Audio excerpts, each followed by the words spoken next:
So much has gone on off the field since Sunday's game, but out of curiosity, what was your initial reaction to Diddy tweeting that he wanted to buy the team? Did you have one? I was just like everybody else. I mean, it was amusing. You know what I'm saying? Obviously, he's a person that has a lot of influence in, the culture, and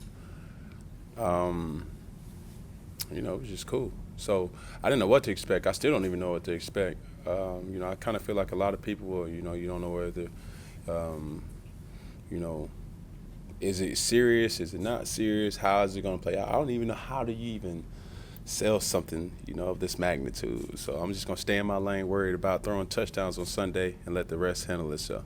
You mentioned that he was going to bring Colin Kaepernick in to automatically compete for the starting quarterback job. You kind of had that job for a few years now. What did you think about that part of the equation? That's cool. I'm cool with it. If whatever happens, they say two things either happen in competition. You either get better or you get worse. So, I'm all for it, whatever.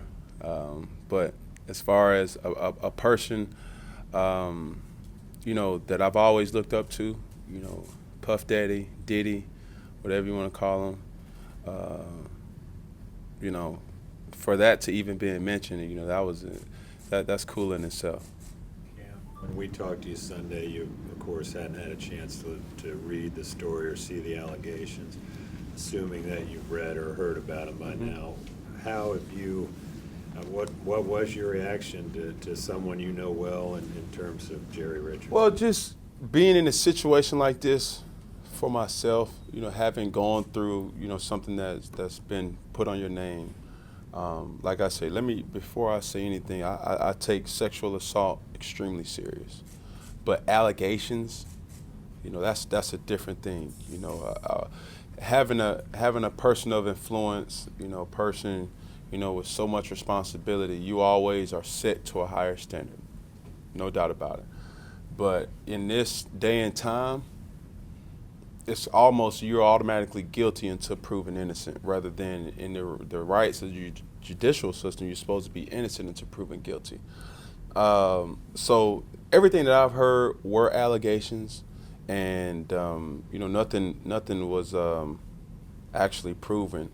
It's just another person's word versus that person's word. But needless to say, man, I still think extremely highly of Mr. Richardson. I don't even know none of the sources names that have came out. So I really don't, I'm kind of, reaching to find it. But, like I said, I take sexual assault extremely serious. And, I didn't want to offend anybody by that. But, just having a lot of allegations thrown at a person, I don't think that's fair. Because he believed and believes in you, how hard is it for you to hear this stuff and know what? I mean, it's hard. There's no doubt. I mean, I was scared on Sunday. I didn't even think. I'm still scared now. Not knowing what to even expect. When you hear a report is coming out about Mr. Richardson, a person that we all as an organization have so much respect for, and so many people, or the people who did come out, saying certain things about racial slurs or sexual assault or anything like that. But, like I said, it's still allegations. I basically almost got an NCAA, almost been suspended just off of an allegation. You know what I'm saying? So that's how I feel about it. Not comparing apples to apples, but, it's still, something that somebody said that in my and when I went through my allegations, it was all false. You know what I'm saying? So, that's how I feel about it. But apparently there's a little more than that, in that he's apparently had paid 4 people substantial sums of money to sign non-disclosure agreements where there was some money to Pretty go sure away. it's a lot of things that were done. I'm not sitting up here, I'm not his lawyer. Let's be clear about that. But, were there things done? I'm not gonna say that. It was some things done, but needless to say, just speaking with the captains and just forming our own opinion. We're all entitled to our own opinion, and until things are actually facts, that's when you can start making clear judgment. I'm assuming you were among the leaders and captains who Jerry Richardson met with after that game and before his announcement came out. I wonder if you're able to share kind of what that was like and what the mood was like. Well, from what I can say, he did mention the selling of the team, and I didn't approve of it. But I think at that time, at a person of his age, he was already stuck on his mind, and everybody didn't want it to happen. But he was stuck on that. You have to respect that. That any type of man have any type of mentality that they want to do something. So I left disgruntled, because of that. Being that this is a person who has enlightened me on so many different things on the field as well as off, and for him to kind of be ejected from my life during the sports side, I don't even know how to even handle that. But yet, it's still things that with some positives from the meeting, and gave us a clear idea of certain things. Do you want the team to stay in Charlotte, whoever the next new owner is, or do you have any feeling about that one way or the other? Of course, I want it to stay in Charlotte. It should stay in Charlotte, and from the things that I'm hearing, it will stay in Charlotte. So, I'm not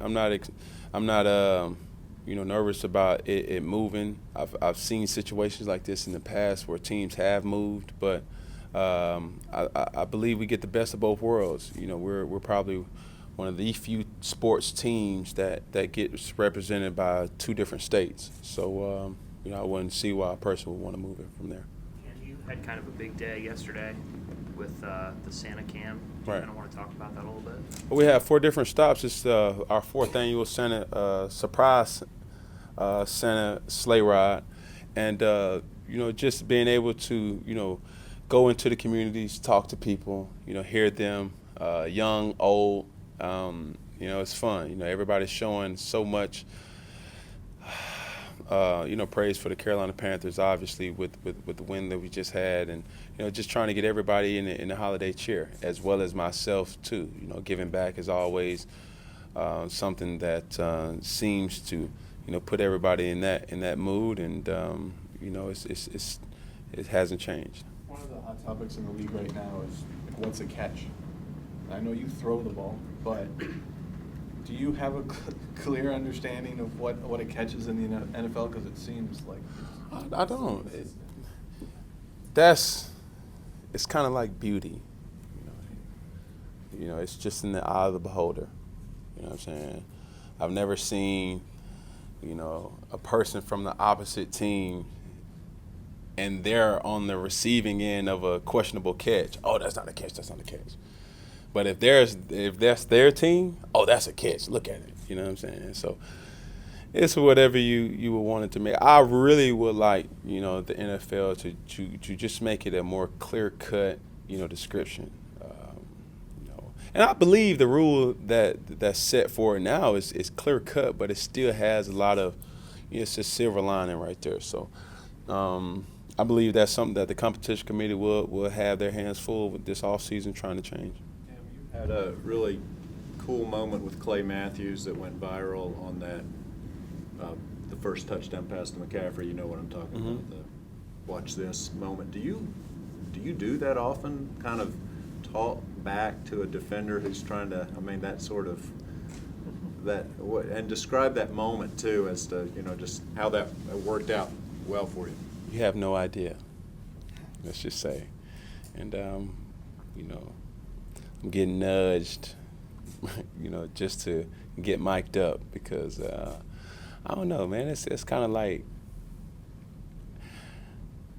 I'm not quiet on the field, let's just say that. I think a poll came out, and I was surprised how high I was, for a trash talker. I just talk to people. I don't trash talk. I talk. That's just how I get myself going.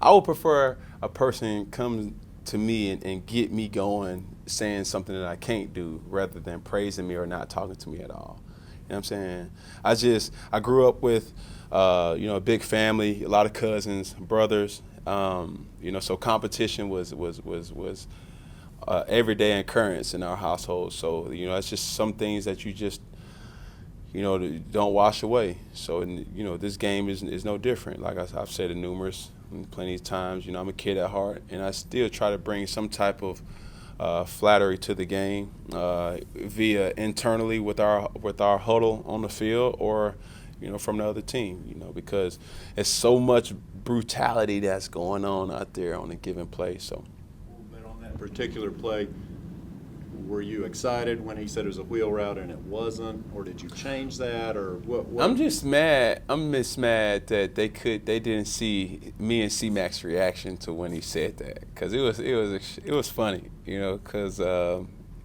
you could hear it clear as day. Watch the wheel route. And then it was like a pause. The referee was right there, and then I'm looking at C-Mac looking back at me and like, yeah, it's a wheel route, But I mean, it was fun. I was more surprised because I know exactly what play he was thinking, and when you kind of compare the signals, that's extremely impressive by Clay Matthews, and a perennial Pro Bowler who has a lot of respect from this league as well as myself. And when I was thinking back, I was like, man, he thought it was a wheel. And then when you look at certain signals that that are certain routes, you're like, oh, he thought it was that one. So you can guarantee one thing about it, that we're going to have a new signal meeting a couple times this week. We don't want the Buccaneers to get any ideas. But did you know when he was saying it was a wheel route, then you knew that route that Christian was going to run was going to work? Is that because you were very, very confident that it was going to be it? I'm always confident. I haven't called a play yet that I didn't think that was going to work, So, my mom always says there's power in the tongue, you know what I'm saying? And that's the strongest muscle in your body. Interesting fact, it really is. And you got to just speak things into existence. And I was having fun with it, with the watch this. But C-Mac had a great drive as a whole, had a great game, and for it to plan out like that, it was just flattering for a fan to see. What did you tell him after the play? I couldn't tell. We weren't even close to each other. I was so far in the end zone. Who knows? You guys have done a pretty remarkable job of keeping the blinders on this season and staying focused through what would be at a minimum called off-the-field distractions, starting with some of the national anthem stuff and so forth. How have you been able to do that, and how confident are you that will be the case with what's going on currently? Well, to be honest with you, I've heard an analogy in one of our meetings. The most calmest part of a tornado is right in the middle of it. And, certain times this year we have had our problems, with the media. And, with great leadership, man, we've had so much, to lean on. Do we have a young team? Absolutely. Do we have a lot of new guys in new roles? Absolutely. But, we're trying to have a great attitude that's contagious professionally, that people can leech from and say, man, look how Cam's preparing, look how Julius is preparing, look how, Luke's preparing. He's not letting these things get to him. We had a rainy day outside today, had a great practice. The effort was up, the energy was high, and people were getting the job done, rather than looking at it through a pessimistic approach and saying, man, it's raining, it's cold, I really don't want to be out here, I can't really stretch right now because I can't get on the ground. It's so many different ways to look at it. And, we make sure that we're attracting great energy and great vibes so that when times like this do happen, and, who is to say, nothing else will come up. I'm knocking on wood saying it, but, we expect our team to be focused and steadfast through the given obstacle. Khalil Ryan just tweeted recently that he thought a 10-4 team like you guys are and only getting one Pro Bowl pick is a bit of a snub. Would you agree speaking for yourself and/or some of your teammates? Only thing I can speak of is the only bowl I'm, searching for. I think we all know the answer to that. I don't really get caught up into, like I say, individual accolades. I think we all win if the Carolina Panthers in the Super Bowl and winning it. It's good for him to tweet that. And I'm pretty sure it's a lot of people that felt like they were snubbed. But, me, I have, laser focus on one bowl game in the NFL.